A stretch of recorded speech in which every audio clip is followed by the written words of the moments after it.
Hello everyone. OMR भरते समय हमारी क्या स्ट्रेटेजी होनी चाहिए? प्रीलिम्स का एग्जाम जैसा हम सबको पता है ओएमआर के थ्रू कंडक्ट किया जाता है और आपको अपने answers black ball point pen से ओएमआर पे भरने होते हैं। लेकिन कई बार ये देखा गया है कि हम जब ओएमआर भरते हैं तो हम पैनिक कर जाते हैं, हमारी गलती हो जाती है या हमारा हाथ वो सर्कल बनाते बनाते थक जाता है। तो ऐसे में क्या करें और क्या इसका बेस्ट वे आउट है, क्या सोल्यूशन है और हमारी क्या सोच होनी चाहिए ओएमआर भरते समय? आज इस डिस्कशन का पॉइंट ओएमआर भरना ही है। तो उससे पहले आप एक पजल देखिए। आप सोचिए 100 क्वेश्चन आपको प्रीलिम्स के पेपर में दिए हुए हैं, जीएस के पेपर में, और आपने उनमें से 70 से 80 क्वेश्चन है वो अटेम्प्ट किए हैं। तो अब आपको ओएमआर पे 70 to 80 बबल्स जो है वो फिल करने हैं। तो आपकी क्या स्ट्रेटेजी हो कि आप ये 70-80 क्वेश्चन के बबल्स बहुत अच्छे से, बहुत ढंग से, बहुत केयरफुली और करेक्ट मैनर में भर पाएं और इस प्रीलिम्स के ओएमआर भरने के प्रोसीजर को स्मूथ और सीमलेस बना पाएं। ये आप पजल है, इसका जवाब आप सोचिए। हम इसको डिस्कस करेंगे इस वीडियो के एंड में और मैं आपको एक करेक्ट वे बताऊंगा जो मैंने अपने अटेम्प्ट्स देने के बाद कंक्लूजन पे जो मैं पहुंचा कि ये एक बेस्ट वे हो सकता है ओएमआर भरने का प्रीलिम्स एग्जाम में। अभी उससे पहले हम देखते हैं एक गेम। ये गेम देखिए, इसमें एक प्लेयर ए है और एक प्लेयर बी है और यहाँ पर इन दोनों प्लेयर्स के लिए ग्रीन बॉल्स और रेड बॉल्स जो है वो अरेंज कर दी गई हैं इस सीक्वेंस में, जैसा आपको इस पिक्चर में दिख रहा है। और इन दोनों प्लेयर्स को कहा गया है कि अपनी अपनी बॉल्स और बॉटल्स इन्हें कलेक्ट करनी है और वापस लाकर जो इनके कंटेनर्स हैं उनमें डालनी है, इन देयर रिस्पेक्टिव कंटेनर्स। और जब ये लोग वापस ला रहे होंगे बॉल्स को, ये एक टाइम में एक ही बॉल ला सकते हैं वापस। सो एक ही आइटम एक बार में वापस लाया जा सकता है। तो जो प्लेयर ए है वो कंटेनर के पास वाले आइटम से शुरू करता है। सबसे पहले वो इस बॉटल को उठाता है, सेकंड नंबर पे वो इस बॉटल को उठाता है और थर्ड नंबर पे वो इस बॉटल को उठाता है, and so on and so fourth. वहीं जो प्लेयर बी है वो सबसे लास्ट वाली बॉटल को सबसे पहले उठाता है, जो कंटेनर से सबसे दूर रखी हुई है। जो सेकंड लास्ट है उसको सेकंड नंबर पे उठाता है और जो थर्ड लास्ट है उसको थर्ड नंबर पे उठाता है। तो जो हमारा कंटेनर है कलेक्शन का, ए ने उसके पास वाली बॉटल्स उठानी शुरू करी और बी ने उसके लास्ट वाली बॉटल्स उठानी शुरू करी जो सबसे दूर थी। तो हमें half way into the game we will realise that A is winning. Even after 70% of the game has passed, we will realize that A is winning. But when this game completes, we will find that player B will win. तो जो B player है जिसने ये bottles last से उठानी शुरू करी थी वो इस गेम को जीतने वाला है। लेकिन ऐसा होता क्यों है, इसके पीछे क्या साइकोलॉजी है, वही साइकोलॉजी हम लोग ओएमआर फिल करने में भी यूज करेंगे। दोस्तों, ए जो है वो अपने सारे बॉटल्स फटाफट ला रहा होता है तो उसका माइंड जो है वो रिलैक्स्ड हो जाता है। 70-80% ऑफ द गेम तक उसको ये दिख रहा होता है कि मैं जीत रहा हूं, मैंने बॉटल्स वापस ला दी हैं। तो इसी प्रकार आप अगर 70-80% ऑफ द गेम तक आकर अपने माइंड को रिलैक्स कर देते हैं तो वो आपको प्रॉब्लमैटिक साबित हो सकता है, क्योंकि आपको अपना माइंड रिलैक्स रखना है, काम रखना है, लेकिन ये कभी नहीं सोचना कि आप इसको जल्दी से फिल कर लेंगे। तो आपको ये गलती नहीं करनी जो ए करता है। एक गलती मेरे साथ 2019 के अटेम्प्ट में हुई थी, मैं आपके साथ शेयर करता हूं। 2019 में पेपर देते समय मैंने जो अपनी आंसर शीट मार्क करी ओएमआर की, वो मैंने पहले सारे क्वेश्चन सॉल्व कर लिए और फिर टुवर्ड्स द एंड मैंने सारे ओएमआर शीट में फिल किए बबल्स। पर जब मैं 100 क्वेश्चन पे पहुंचा तो मैंने ये देखा कि मेरी ओएमआर शीट में तो 100th क्वेश्चन के आगे बबल करने का स्पेस ही नहीं बचा और मैंने 99th क्वेश्चन जो था वो ऑलरेडी 100th क्वेश्चन में फिल कर दिया था। तो इसका मतलब क्या है? इसका मतलब ये है कि मेरे से ऊपर वाला कोई क्वेश्चन गलत बबल में मार्क हो गया और उसके बाद जो मैंने सीरीज मार्क की वो सारी की सारी गलत हो गई। तो वो अटेम्प्ट मुझे गंवाना पड़ा था, मैं वो प्रीलिम्स क्लियर नहीं कर पाया था, यही गलत ओएमआर भरने की वजह से। तो आज मैं आपको एक सही तरीका बताने वाला हूं और पहले शुरू करते हैं उन तरीकों से जो जनरली हम लोग अपने प्रैक्टिस में, अपने आसपास, अपने कैंडिडेट्स को, अपने दोस्तों को ये करते हुए देखते हैं कि वो किस तरीके से क्वेश्चन भरते हैं ओएमआर में। कुछ लोग क्या करते हैं, after every question they are filling it, वही प्लेयर ए वाली स्ट्रैटेजी, क्वेश्चन 1 किया उसका ए फिल कर दिया, क्वेश्चन 2 किया उसका सी फिल कर दिया, और so on and so fourth वो लोग करते गए। लेकिन इससे होगा क्या, आप लोग डिस्ट्रैक्ट होते रहेंगे। आपने क्वेश्चन किया, माइंड लगाया, ध्यान से सॉल्व किया, करेक्ट आंसर पे आए, और फिर आपने उसको सर्कल करने में आपका टाइम लगाया। तो ये काफी ज्यादा टाइम टेकिंग प्रोसेस है और ये आपके माइंड के कंसंट्रेशन को भी ब्रेक करता है, और इस वजह से आप पाएंगे कि बहुत सारा टाइम OMR भरने में ही जाया हो जाएगा। तो ये आफ्टर ईच क्वेश्चन जो है वो एक अच्छा तरीका नहीं है OMR भरने का। नेक्स्ट हमारे पास है कि आफ्टर ईच पेज, जैसे यूपीएससी की CSE प्रीलिम्स की शीट पे आप देखेंगे कि 4 से 6 क्वेश्चंस अमूमन उस शीट के ऊपर पाए जाते हैं, एक शीट के ऊपर। फिर आपको पेज चेंज करना होगा तो दूसरी शीट के ऊपर भी 4 से 6 क्वेश्चन अगले शीट पर जो है पाए जाएंगे। बड़ा क्वेश्चन होगा तो 4, छोटे क्वेश्चन होंगे तो 6। तो वैसे में हर पेज के बाद आप बार बार उस OMR शीट को कुछ लोग जो है भरते हैं कि हमने एक शीट सॉल्व कर ली तो हमने वो भर दिया, फिर अगली शीट सॉल्व करी, फिर अगले 5-6 क्वेश्चन भर दिए। तो इसमें भी होता यह है कि आपका फ्लो ब्रेक होता है बीच बीच में। आप जब 6 क्वेश्चन सॉल्व कर लेंगे तो आपके दिमाग में एक फ्लो आने लगेगा, आप में एक एनर्जी आने लगेगी कि yes I am doing questions correctly. पर जब आप उसको OMR के तरफ लेके जाएंगे तो वो जो आपका माइंड एक्टिव हुआ है क्वेश्चन सॉल्व करते हुए, वो फिर दोबारा रिलैक्स स्टेट में चला जाता है। तो वो फिर दोबारा आपको 6 क्वेश्चन सॉल्व करने आओगे तो फिर दोबारा वो एक्टिव होगा, फिर आप उसको ब्रेक दे दोगे जब आप क्वेश्चंस के बबल फिल करने जाओगे। तो ये रिपीटेड ब्रेक्स आते हैं आपके माइंड के लिए, तो ये भी एक अच्छा वे नहीं है, क्योंकि ये भी टाइम टेकिंग प्रोसेस है just like the previous one. फिर कुछ लोग क्या करते हैं कि जैसे हम पेपर्स 4 या 5 राउंड में अटेम्प्ट करते हैं, सबसे पहले हम ये देखते हैं कि हमें कौन से क्वेश्चन 100% आते हैं, फिर हम ये देखते हैं कि किन में हम 50-50 पे हैं, कौन से हमें 2 ऑप्शंस में से सिलेक्ट करने हैं, फिर हम ये देखते हैं कि कहाँ पे हम लोग एक ऑप्शन एलिमिनेट कर पाए हैं, फिर हम इंटेलिजेंट गैसिंग लगाते हैं, वेरियस एलिमिनेशन मेथड्स लगाते हैं।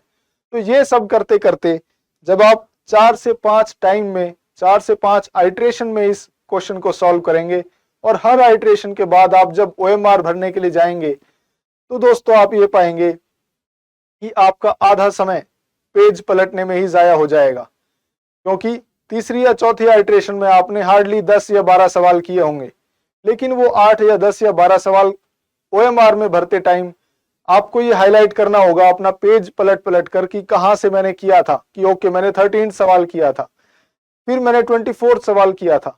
तो ये ढूंढने में आपको बहुत ज्यादा टाइम जाएगा, तो ये एक टाइम टेकिंग प्रोसेस वैसे बन जाएगा। तो ये एक सजेस्टिव मेथड नहीं है कि आप हर राउंड के बाद करें, तो एक तरीके से आपको 4 या 5 बार अपना जो क्वेश्चन पेपर है वो पलटना पड़ेगा। तो इससे बेटर हमें जो वे सजेस्ट करूंगा मैं वो आपको लगेगा। और एक तरीका है जो मैंने भी अप्लाई किया था 2019 के अटेम्प्ट में, जिसकी वजह से मेरा वो, जैसा मैंने आपको बताया कि एक क्वेश्चन की जगह ही नहीं बची थी लास्ट में, फिर मुझे पता चला कि ओके ये तो मैंने शुरू से ही काफी कुछ गलती कर दी है इसको भरने में, और फिर मैं काफी दुखी था एग्जाम हॉल के अंदर ही, क्योंकि मुझे पता था कि मैं जब इन क्वेश्चंस के OMR ही ढंग से नहीं भर पाया हूं, so I will not be appearing for that mains.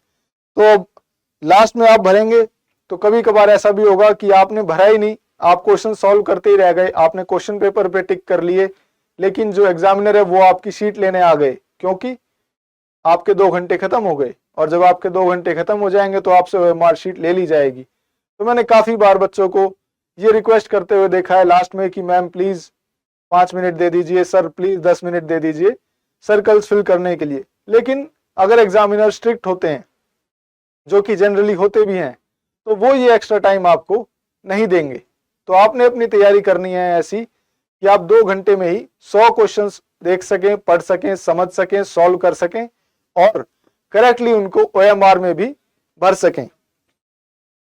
तो आप you would be running out of time, you would be making mistakes, और लास्ट में भरते भरते आप रियलाइज करेंगे कि हाथ भी थक जाएगा। जब आप 2 घंटे तक पेपर दे चुके होंगे, 1 घंटा 50 मिनट निकल चुका होगा, अगर आप उस समय पर भरना शुरू करेंगे OMR तो आपका हाथ थक जाएगा, आप उतना फास्ट स्पीड में नहीं भर पाएंगे, तो गलती होने के चांसेस हैं। मान लीजिए 44th क्वेश्चन का बी आंसर है, तो वो गलती से 45th क्वेश्चन में आपसे सर्कल भरा जाएगा। ये सारी परेशानियां अगर हम पैनिक कर रहे होते हैं प्रीलिम्स के एग्जाम हॉल में तो हो जाती हैं। मैंने अपने आप भी करी हैं और भी दोस्तों को, लोगों को करते हुए देखा है। तो अब फाइनली क्या तरीका है ओएमआर भरने का, बेस्ट वे क्या है? जो मैंने आपको शुरू में पजल दिया था उसका अगर आपने जवाब सोचा हो तो आप कमेंट डाउन में डिस्कस कर सकते हैं, कमेंट्स में लिख सकते हैं कि आप कौन सा तरीका यूज कर रहे हैं, बेस्ट वे कौन सा है। पर मैं जो यूज करता था अब मैं वो आपको बताता हूं। मैं यूज करता था 50 to 60 क्वेश्चन जब मैंने कर लिए क्वेश्चन पेपर के, जब मैंने 50-60 क्वेश्चन तक मैं आ गया, सीरियल नंबर 50-60 तक मैं आ गया हूं, तो मैं एक राउंड ओएमआर का भर देता था। 50-60 क्वेश्चन तक आते आते जितने भी मैंने क्वेश्चन सॉल्व किए हैं वो मैंने ओएमआर में भर दिए। इससे होगा क्या, जब आप 50 to 60 क्वेश्चन जब आप कर चुके होगे तो टाइम लगभग हुआ होगा 50 से 55 मिनट। और ये 50 से 55 मिनट के बाद अगर आप ओएमआर भरने जाओगे तो आप अपने माइंड को भी रिलैक्स दोगे, अपने हाथों को भी रिलैक्स दोगे, और थोड़ा सा जो आपको प्रेशर बिल्टअप हुआ होगा, जो 50-60 क्वेश्चंस में से आपको नहीं आते होंगे, जो याद नहीं आ रहे होंगे, उसका प्रेशर भी आप हल्का सा ईज कर दोगे। और क्योंकि अभी 55 मिनट ही हुए हैं पेपर के, 50 से 55 मिनट, तो आप इजीली इसको फटाक से और कॉन्फिडेंस से भर दोगे। फिर जब आप बचे हुए 40 से 50 क्वेश्चन, अगर आपने 50 के बाद ये किया है तो आपके 50 बचे होंगे, अगर आपने 60 के बाद ये ओएमआर फिलिंग किया है फर्स्ट राउंड की तो आपके 40 क्वेश्चन बचे होंगे। तो इसके बाद आप first round of OMR filling के बाद आप 40 से 50 क्वेश्चन जब आपके बचे होंगे फिर आप कर सकते हो second round of OMR filling. जब आप सेकंड राउंड करोगे इसका मतलब यह है कि आपने एक बार सारा पेपर गो थ्रू कर लिया है। ये टाइम अराउंड 1 घंटा 10 मिनट या 1 घंटा 20 मिनट के आसपास आ जाएगा। तो 80 मिनट के आसपास आप 100 क्वेश्चंस को रीड कर लोगे और 2 राउंड ओएमआर फिलिंग के आप कर चुके होगे। दूसरे वाले राउंड में आपने वही बाकी बचे हुए क्वेश्चन करने हैं जो आपने सीरियल नंबर 60 के बाद अटेम्प्ट किए हैं, क्योंकि 60 से पहले वालों का हम ओएमआर पहले ही भर चुके हैं। अब इसके बाद क्या करना है आपको, इसके बाद आपको अपना क्वेश्चन पेपर जो आपने अगले राउंड के लिए बचाए थे, क्वेश्चंस जो आप सॉल्व नहीं कर पाए थे फर्स्ट राउंड में, वो आपको मार्क करने हैं और वो आपको सर्कल कर लेने हैं क्वेश्चंस की। ये वाला क्वेश्चन था, इसमें मैं 2 ऑप्शंस में कंफ्यूज था, ए एंड बी, और मेरे अकॉर्डिंग इसका आंसर ए है, तो मुझे वो क्वेश्चन सर्कल कर लेना है कि मुझे अभी ये क्वेश्चन मार्क करना है अपने ओएमआर में। फिर आप पूरे 100 क्वेश्चंस देखिए और आप कौन से क्वेश्चंस अटेम्प्ट करना चाहते हैं उन क्वेश्चंस को सर्कल कर लीजिए। तो यहाँ पर अगेन आप 30 to 40 क्वेश्चंस जो हैं दूसरे राउंड में भी अटेम्प्ट करेंगे और सर्कल करेंगे। और जैसे ही आप एक बार पेपर को गो थ्रू कर जाएं, सारे क्वेश्चंस आपके पास एनसर्कल्ड हो जाएं, जो पहले दूसरे राउंड में ओएमआर में हमने नहीं भरे थे, वो वाले क्वेश्चंस आप अब ओएमआर में भरेंगे जब आपने सर्कल कर लिए सारे क्वेश्चंस एक साथ। और क्वेश्चंस क्योंकि एनसर्कल्ड हैं तो वो आपको ये बताएगा कि सीधा आपको वही क्वेश्चन देखना है अपने ओएमआर में जो आपने एनसर्कल किया हुआ है। तो अब आपको ढूंढने की जरूरत नहीं पड़ेगी कि वो क्वेश्चन कौन सा है जो मैंने अभी अटेम्प्ट किया है या पहले अटेम्प्ट किया हुआ नहीं है। तो आपने सर्कल कर लिया, आपका थर्ड राउंड ऑफ ओएमआर जो है वो पूरा हो गया। इस तक आते आते 1 घंटा 50 मिनट, 1 घंटा 55 मिनट जो है वो टाइम आ चुका होगा। लास्ट के 5 मिनट और 10 मिनट आपके पास बचेंगे डिपेंडिंग ऑन कि आपकी स्पीड कैसी है, जब तक आप थर्ड राउंड ऑफ ओएमआर जो है नहीं कर लेते। उसके बाद आपने क्या करना है, लास्ट के 5-10 मिनट में, लास्ट के 5-10 मिनट में भी आपको वो क्वेश्चन देखने हैं जो बच गए, जो अभी तक आप अटेम्प्ट नहीं कर पाए। अगर आपका अटेम्प्ट का जो एक परफेक्ट फिगर है, और परफेक्ट फिगर आपको जो कैसे पता चलेगा कि आपको कितने अटेम्प्ट करने हैं, ये आपको टेस्ट सीरीज के थ्रू पता चलेगा, एकलव्य एज टेस्ट सीरीज के थ्रू। जैसे आप रोज ओएमआर शीट भरेंगे, ऑफलाइन पेपर देंगे, तो आपको ये रियलाइज होगा कि कितने क्वेश्चंस आप अटेम्प्ट करते हो, तो आपका एक अच्छा स्कोर आता है प्रीलिम्स क्लियर करने लायक। तो सपोज कीजिए 4 या 5 क्वेश्चन बचे हुए हैं और 5 मिनट बचे हुए हैं, तो आपको उतने 4 या 5 क्वेश्चंस और अटेम्प्ट करने हैं। तो उन क्वेश्चंस के लिए मैं सजेशन देता हूं, आप लास्ट वाले राउंड में एकदम लास्ट के 5 मिनट में क्वेश्चन देखिए, अगर आपको वो अटेम्प्ट करना है तो सॉल्व कीजिए, और जैसे ही आप अपने क्वेश्चन पेपर में उस क्वेश्चन का आंसर टिक करेंगे, सीधा आपको ओएमआर शीट में भर देना है। क्योंकि इस बार इस समय कभी भी एग्जामिनर जो है OMR शीट कलेक्ट करने आ सकता है। तो एकदम फाइनल राउंड में आपने जैसे ही अपना क्वेश्चन पेपर में टिक किया करेक्ट आंसर, वैसे ही आपने अपनी OMR में भी वो टिक कर दिया और लास्ट 4-5 क्वेश्चन आपने डायरेक्ट अपने OMR में चढ़ा दिए, उनके बबल्स भर दिए और आप अब तैयार हैं पेपर सबमिट करने के लिए, क्योंकि आप सारे अपने जो जवाब हैं OMR में करेक्टली पहुंचा चुके हैं। और अब इन सब मेथड्स में से जो मैंने बताए, इनमें से कौन सा मेथड आपको यूजफुल लगा और कौन सा मेथड आपके लिए सूट करेगा, तो ये सारी बातें आप लोग इवेल्युएट कर सकते हैं जब आप रिपीटेड तौर पर टेस्ट में अपीयर होंगे, ऑफलाइन टेस्ट में अपीयर होंगे एकलव्य एज टेस्ट सीरीज के माध्यम से। हम लोग आपको एकलव्य एज टेस्ट सीरीज में डेली 40 डेज कंसेक्यूटिवली 40 टेस्ट में अपीयर होने का मौका दे रहे हैं और ये फुल सिलेबस टेस्ट हैं। जीएस का हर एक syllabus topic, whether be it polity, modern history, medieval history, science and tech, IR and mapping, environment, हर एक टॉपिक इसमें कवर्ड होगा। और साथ ही साथ इसमें CSAT भी कवर्ड होगा, जो आप एक ही टेस्ट पेपर में प्रैक्टिस कर सकेंगे। और आप इस टेस्ट सीरीज के 40 टेस्ट के दौरान ये इवेल्युएट कर सकेंगे कि कौन सा वाला तरीका OMR भरने का आपके लिए बेस्ट है। और जब आप एक अपने लिए बेस्ट तरीके पे पहुंच जाएंगे, ट्रायल एंड एरर के थ्रू, इनोवेशन के थ्रू, यूजिंग डिफरेंट मेथड्स के थ्रू, या जो मैंने मेथड्स बताए हैं इन्हीं में से ही कोई लगा के या इन्हीं में से 2 मेथड एक साथ लगा के आप एक अपने परफेक्ट वे पे पहुंच पाएंगे, तो आप एक अच्छा परफॉर्म करेंगे प्रीलिम्स 2025 के एग्जाम में। तो ये एग्जाम टेम्परामेंट जिसको मैं कहता हूं बार बार, एग्जाम टेम्परामेंट आपका बिल्ट हो पाएगा एकलव्य एज टेस्ट सीरीज को रिलीजियसली फॉलो करने से। और आप देखेंगे कि आपकी परफॉर्मेंस जो है इंक्रीज होगी प्रीलिम्स 2025 में और आप OMR फिलिंग में कोई भी गलती नहीं करेंगे। और जब आप रिपीटेडली OMR में अपने आप को आदत डालेंगे OMR भरने की, अपने आप को अकस्टम्ड करेंगे OMR भरने से, तो आप कोई गलती प्रीलिम्स के एग्जाम हॉल में नहीं करेंगे OMR भरते हुए और आप पाएंगे कि आपका स्कोर भी इंक्रीज होगा और आप मेंस क्लियर करने के और पास भी आ पाएंगे। सो आप एक बेस्ट वे निकालिए।